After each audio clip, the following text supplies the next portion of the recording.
Hello, ladies and gentlemen. Welcome to Triple N Media. I am Dr. Nik Nikam. This is a series of cardiology lectures for public education. The focus of this presentation is should you require a coronary stent, bypass surgery, or should you be on medical treatment?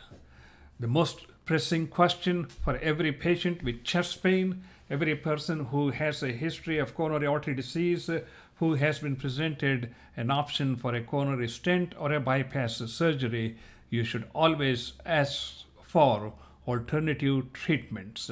I'm going to walk you through as how we make a clinical decision as what is the most appropriate treatment choice for you in a given situation. There are circumstances where you may need coronary stent. There are circumstances where a coronary stent may in fact improve your quality of life and longevity. And there are circumstances where stent may not be indicated, and all these are based on scientific data.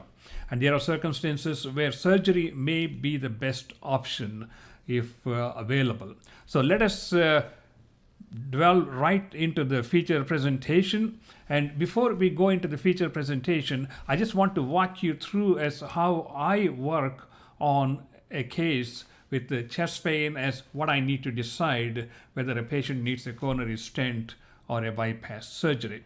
What I'm going to do is I'm going to switch over to full screen PowerPoint presentation so that you can focus on the points I'm going to be discussing. Then I'll come back and conclude.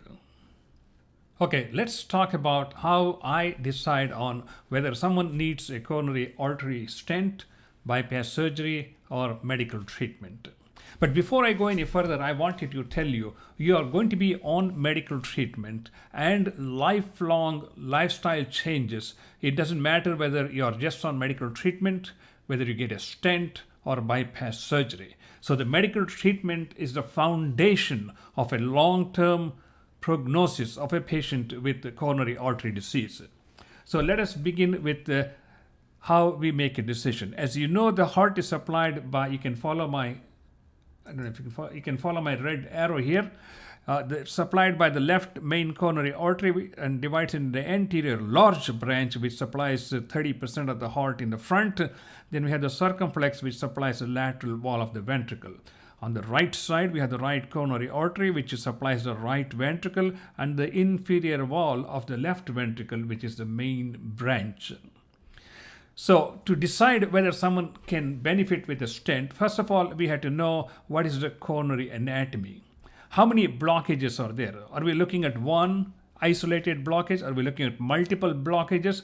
And what is the structure of the artery beyond the blockage? Is it narrowed throughout, or is it clean and wide open? It also depends on the coronary arterial size. A 2 millimeter artery won't be able to take a stent. So if someone is suggesting that you have a 2 millimeter artery and they're going to put a stent, they are just fooling you. So I wouldn't believe that. The smallest artery we can use, it could be 2.5 millimeters, which can be expanded to 2.6 or 2.75 millimeters with the balloon and the stent. Ideally, we would like to see an artery 3 millimeters or bigger in order to put a stent. Again, just not only the arterial lumen size, but also are there any calcifications, heart fibrosis, which can lead to technical difficulties. We also look at the overall function of the heart. Is the heart very weak? If it is 10% and if you got a small blockage, you don't need a stent. You just treat them medically. On the other hand, if you have a large area of like the front of the heart muscle with a reduced ejection fraction, then you may benefit with the stent by improving the circulation to this 30-40% of the myocardium. You can substantially improve the heart function and in fact improve the ejection fraction. Does this patient have diabetes? Patients with diabetes and triple vessel disease, especially with reduced ejection fraction, they are best candidates for open heart bypass surgery. And you want to go to a center where they can do as many bypasses as possible, so you have complete revascularization of your coronary arteries. If they say they're going to put 4 bypasses and you come out with 2 bypasses and an abnormal EKG, that's going to deceive the whole purpose. Then also we need to look at the risk factors, because just putting a stent or bypass surgery is not going to cure your coronary artery disease. Coronary artery disease is a progressive disease which gets worse with time. So the only way to prevent that from getting worse is by drastically changing our risk factors, which I'm going to touch upon towards the end, and staying with that new lifestyle.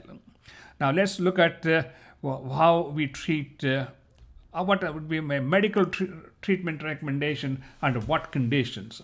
If I'm dealing with a small distal branch blockage, small coronary artery size, and if the blockage is in a distal area supplying maybe 5% or 6% of the myocardium, and we can determine that by using nuclear stress tests as to the amount of the myocardium that is at risk and the amount of myocardium that is scar and the overall function of the heart.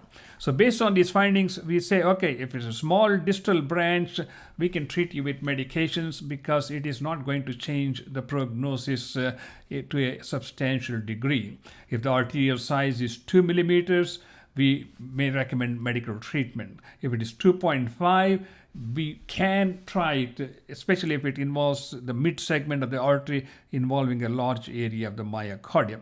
If there's a lot of calcification and a small artery, you're best served with medical treatment.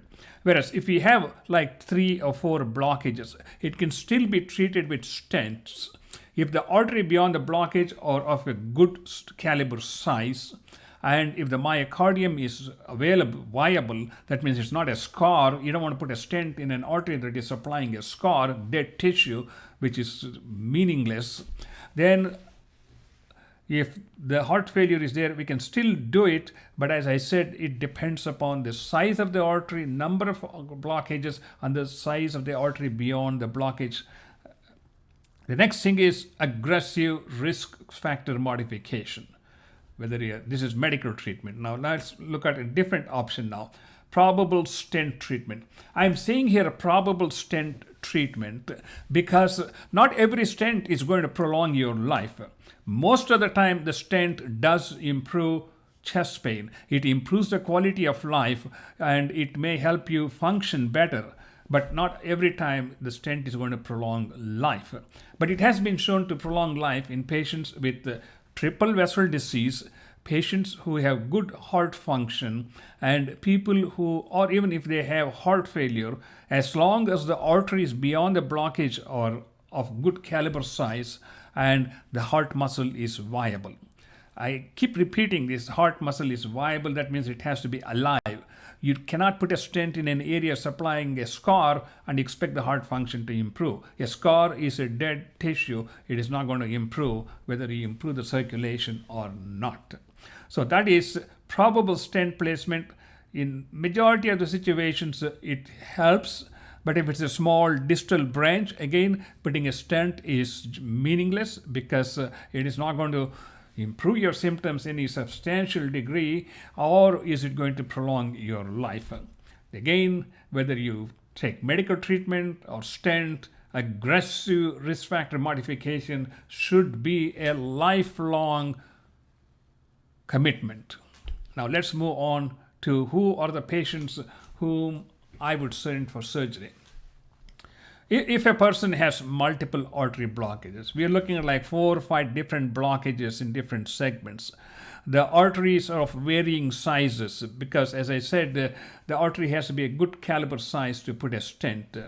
Then the artery has to be a reasonable size because, again, you can put a bypass surgery in a 1.5 millimeter or less artery. Even then, when you put bypasses in those situations, the bypasses may clog. In fact, there was one study that showed that 85% of the people, 15% of the vein grafts block before they even leave the hospital after heart surgery. But somehow they feel better, their symptoms improve. This is just nature, I guess. Again, large area of myocardium. If you have a large anterior descending artery branch that is proximally occluded, that is close to the left main, and the left main has a lot of calcification, and you have a right coronary artery, and you have a decreased ejection fraction. So the case I'm trying to make is somebody with a triple vessel disease, with a reduced ejection fraction, or somebody who's in heart failure, do much better with surgery, which will improve the circulation, improve the symptoms, and improve the overall heart function, and may perhaps improve longevity. Again, risk factor modification has to be much more aggressive in these patients to make sure that their heart function is maintained properly and reduce the strain on the heart. So, ladies and gentlemen, after having said all this, I just want to conclude by saying it doesn't matter what kind of treatment you're getting. If you have been diagnosed to have coronary artery disease, this should be your checklist on your refrigerator for the rest of your life. Your diet, your calorie intake should be 12 to 1500 calories, not 2000, not 3000, because if you are having a computer job like me as a doctor or an engineer or an IT professional, it absolutely makes no sense to eat 2,000-3,000 calories, because you're not burning that. Extra calories are going to be converted into fat. Blood pressure control, diabetes control, aspirin, cholesterol control, a major important factor. Smoking cessation must be an absolute yes. I know sometimes it is difficult to quit smoking, but this is a life or a death situation. It makes a whole lot of sense. Once you stop smoking, 1 year after you have stopped smoking, the risk of any further worsening of your cardiac disease is the same as that in a general population. So you cannot get a much better return on your quitting smoking cessation program than anything else that you can do to prevent further cardiac issues. Exercise should become a integral part of your life.